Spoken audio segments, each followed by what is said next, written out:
Hello guys, you're welcome to our YouTube channel Now School is here, which is an educational channel. आप सभी का हमारे YouTube channel पर स्वागत है, जिसमें आपको एसएसटी, साइंस, मैथ्स और इंग्लिश के बारे में काफी जानकारियां मिलती हैं आपके स्कूल से लेकर हर तरफ की जानकारियां। चलिए, आज मैं साइंस में आपको study branches and their related study के बारे में पढ़ाने वाला हूं, शाखाएं और उसके क्या क्या उसके अंतर्गत अध्ययन किए जाते हैं, उन सभी के बारे में आपको आज पढ़ाने वाला हूं। जैसे कि आप साइंस में पढ़ते हैं बायोलॉजी, फिजिक्स एंड केमिस्ट्री, वैसे ही बायोलॉजी में मैं आज बताने वाला हूं, साइंस में बताने वाला हूं, बायोलॉजी में नहीं, साइंस में, बायोलॉजी में आप बॉटनी, जूलॉजी ऐसे आप पढ़ते हैं, लेकिन आज मैं आपको साइंस में उसकी काफी ब्रांचेस बताऊंगा। ऐसे मैं 5-6 वीडियो में आपका खत्म करूंगा पूरा ये रिलेटेड कंटेंट जो है वो पूरा मैं खत्म करूंगा कॉन्सेप्ट। पहले आज मैं ए, बी और सी से रिलेटेड बताने वाला हूं। चलिए देखते हैं क्या है। सबसे पहले आप जब पढ़ेंगे तो आपको पहली जो शाखा मिलेगी, साइंस विज्ञान की पहली शाखा एकॉस्टिक्स मिलेगी, आपकी स्क्रीन पर आ रही होगी एकॉस्टिक्स, जिसे हिंदी में भी उसका प्रोनाउंसिएशन एकॉस्टिक्स कहते हैं। जो एकॉस्टिक्स है उससे हम क्या, उस विज्ञान के अंतर्गत हम क्या पढ़ते हैं? उस विज्ञान के अंतर्गत हम ध्वनि एवं उसके प्रभावों का अध्ययन करते हैं। Sound and there effects, sound and it's effects से रिलेटेड जो भी स्टडी होती है वो सब हम किसके अंतर्गत करते हैं? एकॉस्टिक्स के अंतर्गत करते हैं। किसके अंतर्गत करते हैं? एकॉस्टिक्स के अंतर्गत करते हैं। आपको ये शाखा समझ में आ गई होगी। अब नेक्स्ट जो आपकी ब्रांच है साइंस की, नेक्स्ट जो आपकी शाखा है, दूसरी शाखा है एग्रोनॉमिक्स। दूसरी शाखा क्या है? एग्रोनॉमिक्स। एग्रोनॉमिक्स में आपको रूट वर्ड एग्रो मिला होगा। आपने हिंदी मीडियम स्टूडेंट हो चाहे English medium student, both are study agriculture, जिसका मतलब होता है कृषि। बोथ सभी लोग पढ़े हैं, क्या पढ़े हैं? एग्रीकल्चर, जिसका मतलब क्या होता है? कृषि। तो एग्रोनॉमिक्स में आपको रूट वर्ड एग्रो मिल गया होगा, जिसका एग्रीकल्चर से रिलेटेड है, ये आपने अपने माइंड में सोच लिया होगा। तो एग्रोनॉमिक्स किससे रिलेटेड हो जाएगा? भूमि व फसलों के प्रबंधन। भूमि मतलब soil, land and management of crop, मतलब कब कौन से बीज, किस जमीन पर कौन सा बीज डालना है, कौन से रसायन पदार्थ उस फसल में लगाने, कैसे कैसे केमिकल सब्सटेंसेस उसमें लगाने, एलिमेंट उसमें लगाने, इन सभी का जो प्रबंधन या फिर मैनेजमेंट होता है वो सब किसके अंदर? इस सब की स्टडी, इन सभी चीजों का कृषि, वो लैंड, भूमि एवं एंड क्या आपको बताया? फसलों के प्रबंधन, मैनेजमेंट अबाउट आवर क्रॉप्स, ये जो भी होता है मैनेजमेंट अबाउट क्रॉप्स, इन सब के अंतर्गत जो भी स्टडी आती है उसे हम एग्रोनॉमिक्स कहते हैं। चलिए अपनी अगली स्टडी देखते हैं। इसी में आपकी सेम रूट वर्ड की स्टडी है एग्रोनॉमी। तीसरी आपकी शाखा है एग्रोनॉमी, जिसे हिंदी में एग्रोनॉमी ही कहते हैं। यहाँ भी आपको रूट वर्ड एग्रो मिला है, जो कि एग्रीकल्चर से रिलेटेड है। तो आपको यहाँ से क्लियर हो गया होगा कि हम फिर से एग्रीकल्चर के बारे में पढ़ने वाले हैं। घास, ग्रास, आपकी स्क्रीन पर इमेज भी आ रही होगी। आपने ये सब किसके अंतर्गत पढ़ा है? सब आपको कृषि में आते हैं। तो फिर जो भी स्टडी है ग्रास से रिलेटेड, या फिर स्टडी ऑफ ग्रास, या फिर घास का अध्ययन, आपका एग्रोनॉमी कहलाता है, या फिर एग्रोनॉमी हिंदी में भी उसे कहते हैं। आपको क्लियर हो गया होगा। अब आगे हम पढ़ेंगे एनाटॉमी। आगे हम पढ़ेंगे एनाटॉमी। आपकी चौथी स्टडी है एनाटॉमी, जिसे हिंदी में कायिकी या फिर शारीरिकी कहते हैं, जिसे हिंदी में कायिकी या शारीरिकी कहते हैं। आप हिंदी में इसको जब मीनिंग जान लेंगे कि शारीरिकी, तब आपको क्लियर हो जाएगा कि जरूर ये शरीर से अध्ययन की बात हो रही है। यहाँ पर study about body, study of body की बात हो रही है। तब आप इससे क्या कहेंगे? आप यहीं से जो भी आपके ऑप्शन में बॉडी आ जाएगा, खास करके कंपटीशन लेवल में काफी ज्यादा पूछा जाता है आपको, इसलिए मैं आपको आज पढ़ाने के लिए इसको लाया हूं। इस टॉपिक को, काफी इंपॉर्टेंट टॉपिक है। सो लाइक कीजिए वीडियो, सब्सक्राइब करना मत भूलिए चैनल। क्या मैंने बताया था? एनाटॉमी। जो आपके भी लिविंग ऑर्गेनिज्म होते हैं, जितने भी आपके लिविंग बीइंग होते हैं, जीवधारी होते हैं, जंतु हो या फिर पौधे हो, एनिमल हो या फिर पादप या फिर प्लांट हो, इन सभी के शरीर की आंतरिक संरचना, जो इंटरनल स्ट्रक्चर होता है इनकी बॉडी का, उनकी जो स्टडी होती है या फिर उनका जो अध्ययन होता है, यह सब किसके अंतर्गत आता है? एनाटॉमी या फिर शारीरिकी के अंतर्गत आता है। चलिए अपने नेक्स्ट स्टडी पर बढ़ते हैं। एपीकल्चर, मधुमक्खी पालन। आप सभी लोगों ने इसको पढ़ा होगा, बट आपको बताना इंपॉर्टेंट है। जो भी एपीकल्चर, मधुमक्खी पालन और उसकी जितनी भी स्पीसीज हैं, उनकी जितनी भी प्रजातियां हैं, इन सब से रिलेटेड उनके विकास, उनकी प्रजातियों के विकास का जो अध्ययन, डेवलपमेंट का जो स्टडी होता है, वह सभी एपीकल्चर से रिलेटेड होता है। किसके रिलेटेड होता है? मधुमक्खी पालन से रिलेटेड होता है। आपको क्लियर हो गया होगा। आगे हम पढ़ेंगे आर्कियोलॉजी।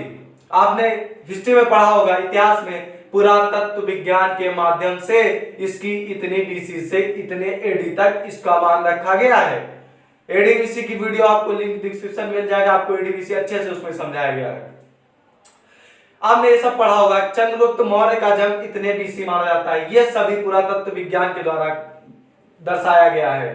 इलाहाबाद में यह शिलालेख मिला है अशोक के द्वारा, पुरातत्व विज्ञान ने ऐसा बताया। ये सभी पुरातत्व विज्ञान क्या है, आपको यहां से ये समझने को मिलेगा। जो भी स्टडी होती है प्राचीन काल या फिर पास्ट टाइम की, एशियन टाइम की जितनी भी स्टडी होती है, वह सब उनमें जो शिलालेख मिले, सिक्के मिले हैं, गुंबद मिले हैं, स्तंभ मिले हैं, स्तूप मिले हैं, इन सभी से रिलेटेड जो भी स्टडी होती है, अध्ययन होता है, सब किसके अंतर्गत आता है? आर्कियोलॉजी या फिर पुरातत्व विज्ञान के अंतर्गत इन सभी की स्टडी आती है।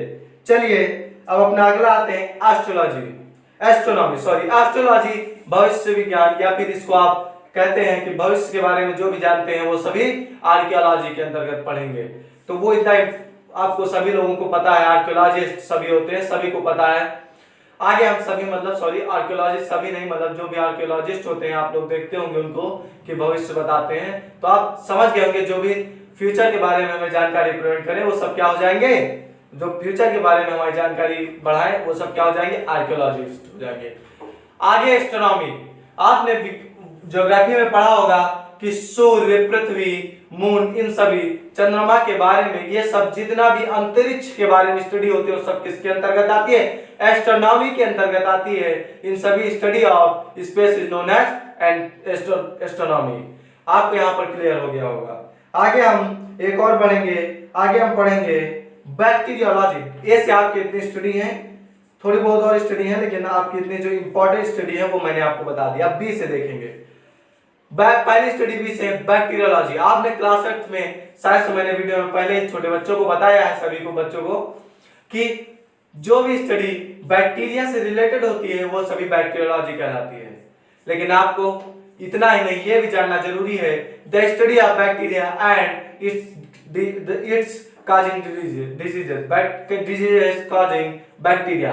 जितनी भी डिजीजेस बैक्टीरिया के द्वारा दी जाती हैं, बैक्टीरिया के कारण होती हैं, और बैक्टीरिया के बारे में जितना भी अध्ययन होता है वो सब किसके अंतर्गत होता है?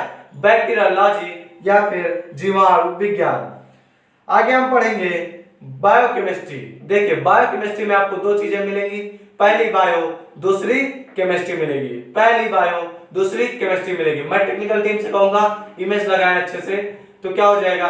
बायो जो होगा, बायो का मतलब क्या है? आपके शरीर के बारे में जो स्टडी होती है, आपके जो बॉडी से स्टडी होती है वो सब बायो में होती है। केमिस्ट्री आपके रसायन विज्ञान की जो स्टडी होती है वह सब केमिस्ट्री के अंतर्गत होती है। तो आपको यहाँ से क्लियर हो गया होगा कि बायो केमिस्ट्री में मतलब क्या हो गया कि आपको शरीर की रचना स्टडी भी हो और रसायन विज्ञान की भी स्टडी हो, तो उससे बायोकेमिस्ट्री बना है, जिसे हिंदी में जैव रसायन की कहते हैं।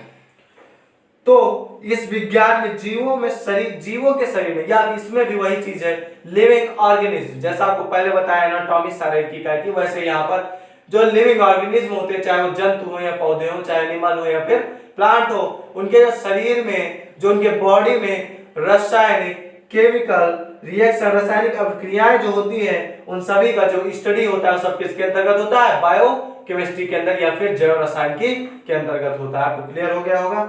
आगे हम पढ़ेंगे एक और, उसको कहते हैं बायोनिक्स। क्या कहेंगे?